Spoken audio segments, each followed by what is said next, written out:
Welcome to UC Today with me, David Dungay. I have with me today the organisers of UC Expo, Harry Chapman and James McGough. Welcome to the show, guys. How are you today? Very good, thanks, David. How are you? I'm really well, thank you. Really well. So today we're going to be talking about the unified communications sector and, of course, UC Expo. Before we get into that, though, do you want to give us a brief introduction of yourselves and the event? James, do you want to kick us off there?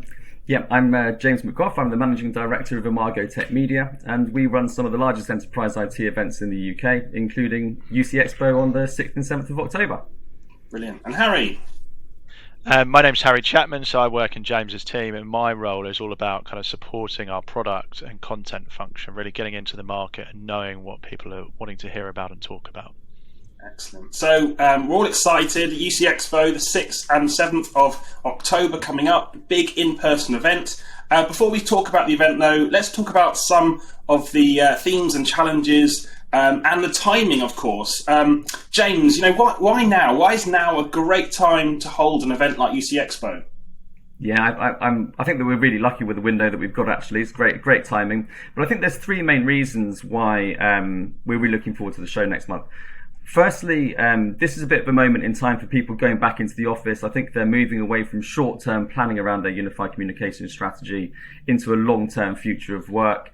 And this is a chance to meet the best minds and the best brands and solutions to help them to do that. So we're really looking forward to getting everyone together on that front. Secondly, the pace of innovation that's happened over the last 18 months has been staggering. It's almost been impossible to keep up, actually. So I think a lot of people want to come and almost see the technology in action, understand a little bit more about it, and we'll be helping them with that. And then thirdly, I think there's no substitute for getting together in person for sharing ideas or for learning, and some of that peer-to-peer collaboration that can help people bring confidence to their decision making over the next couple of months is going to be crucial. And so yeah, we just want to bring the industry together to meet again and to also have a bit of fun with some of the experiences we're putting on. Yeah, absolutely. You can always feel the excitement in the industry about everyone getting together again. It's great. And of course, as you say, those long-term strategies, everyone's trying to decide, how do they tackle this hybrid working, trend for the long term, which is great. But Harry, in terms of that budget spend, what are those top priorities you're expecting to see or you are seeing from your attendees?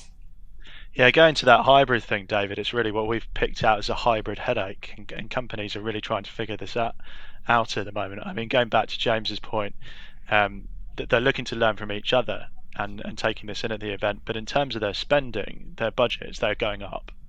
We've seen across the board an increase in budgets from our market insight surveys, but we've seen companies thinking less about the technology at the moment, but more about adoption, and that really is around how do they use some of these systems properly? How do they bring their staff up to speed on using Teams and making sure that that's used effectively within the organisation, using systems like Zoom, but making sure that there's the right governance in place so you're not getting lots and lots of messages and lots of groups and all these sorts of things which actually may decrease productivity and increase fatigue. The other big place we've seen companies thinking about or investing into is reconfiguring their office space. Some companies are choosing to add more meeting room equipment and make those into fully collaboration spaces and experiences with cameras and all sorts of new equipment. Others are choosing to downsize but still very much invest in that meeting room space. So a lot of companies are taking different approach, and actually one of the most interesting things we've got, I've been talking to an architect recently who's designing Nike's office in California around the future of work, and he's going to come and speak at the event and share some of his thoughts about how an office should be changed and how it should be set up for us as new workers, because we're going to have to interact in different ways in the future. Yeah, absolutely. I mean, technology across the board, people are looking at this, as you say, but where does UC sit within that? People are looking at all sorts of technology, from their networks, their infrastructure, to the other cloud platforms. Where does UC sit from a priority standpoint in that sort of list of technology?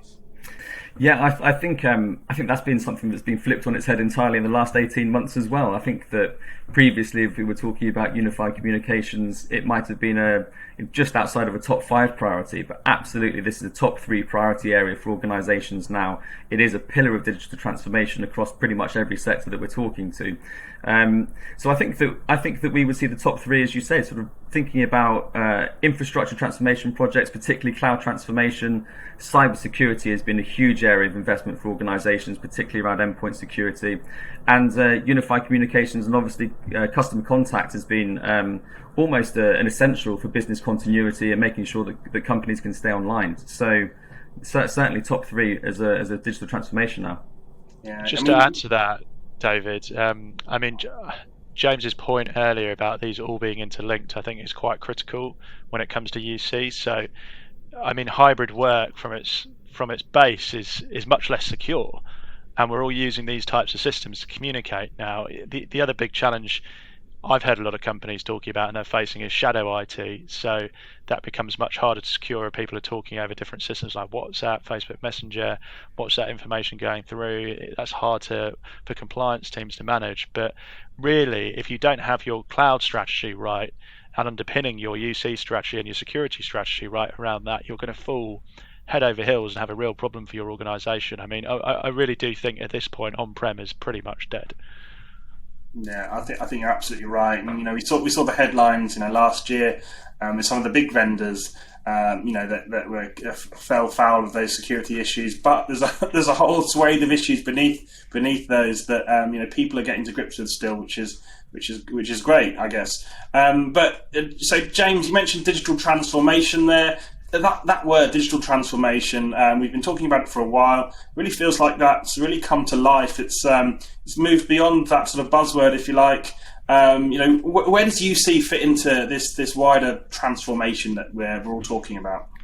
I think it's front and centre. I don't think that businesses would be able to operate in the same way without UC as part of a leading pillar of what they're talking about. So I think that we're seeing the convergence of all of these technologies as well, though, right? You can start looking at the way that Microsoft operate with the integrations across a whole tech stack now, really. So it's unavoidable. I think that getting even boardroom to understand how they need to be investing in this as part of their strategy has been a rapid transformation for them. But yes, certainly I would echo what you're saying. It's definitely moved from a buzzword to a business critical strategy now.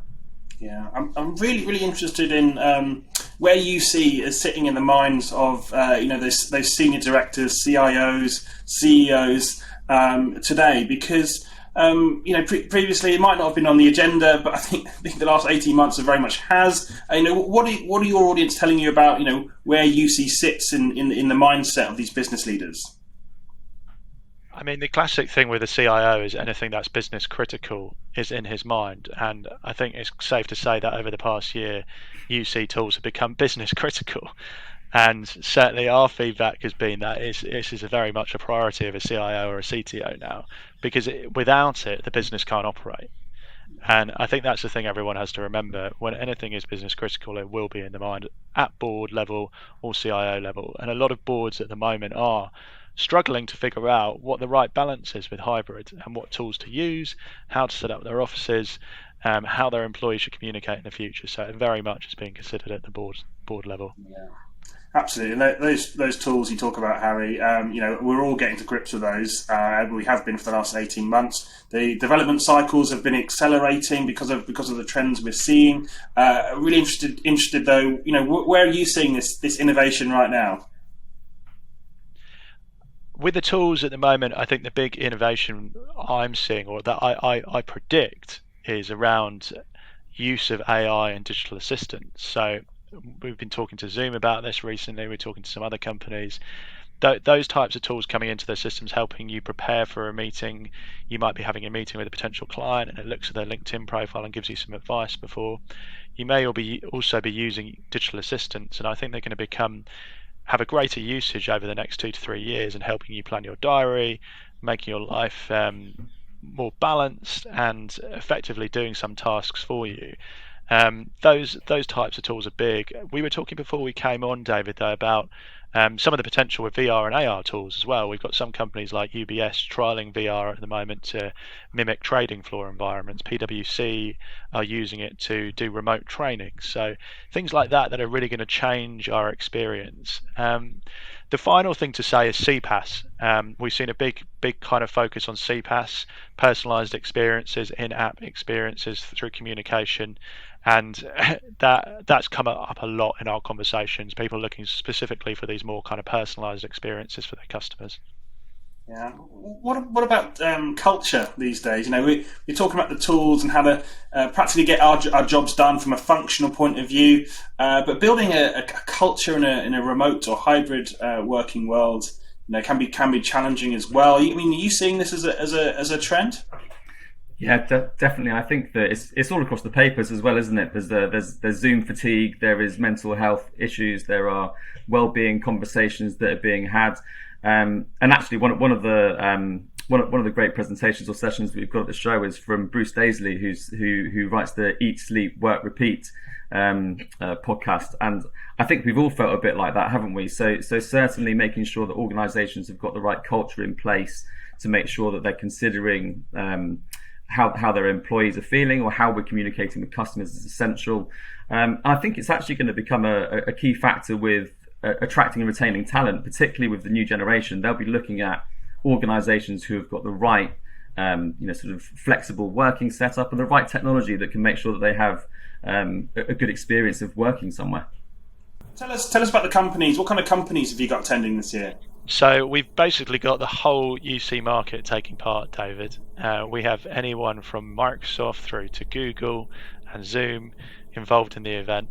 And some of the other players that are very critical to this market and the way it operates as well, like RingCentral, Cisco, all speaking and involved in the event. And also importantly, kind of coming and sharing their experiences. A lot of them this year are actually bringing customers along to show how did they learn during the pandemic. RingCentral's been involved in a lot of healthcare rollouts with NHS Test and Trace, for example. So I'm sure they'll be sharing some of those experiences. So it's going to be really interesting because the vendors are bringing that different approach and sharing some of their thoughts and how they've dealt with problems over the past year. Excellent. And James, tell us, I'll tell our audience, you know, if they want to find out a little bit more about the event, where can they go? Yeah, well, we're going to share the link with you just alongside this video, so you'll just be able to click on that link, and there's a registration tab there. We're just under 3 weeks to go now, so we're looking forward to seeing everyone there.